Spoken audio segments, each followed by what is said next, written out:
لوګر کې د افغانستان د سوداګرۍ او پانګونې خونې له لوري د سویل ختیځ زون پانګونې د فرصتونو او ننګونو په ورځني جوړ شوي کنفرانس کې د بهرنیو چارو وزارت سیاسي مرستیال، د اقتصاد وزارت مرستیال، د سوداګرۍ او پانګونې خونې مرستیال، د کابل والي، د چارو ادارې مرستیال، د سویل ختیځ زون سوداګرو، ځایي مسؤلینو او ګڼ شمېر قومي مشرانو ګډون کړی و. د افغانستان د سوداګرۍ او پانګونې خونې مرستیال لوګر د هیواد په کچه کرنیز او سوداګریز ولایت یاد کړ او د سوداګرۍ او پانګونې خونې سره د اسلامي امارت همکاري وستایله.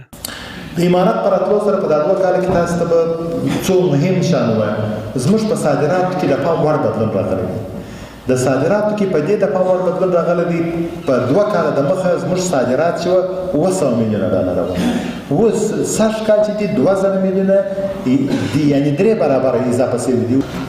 دا ده چې لوګر ولایت یو واقعا یو زراعتي ولایت ده، خو د زراعتي ولایت لپاره موږ دغه ستونزې او مشکلات لرو چې موږ ته د سبزیجاتو او د میوه‌جاتو لپاره سړې خونې برابرې کړي.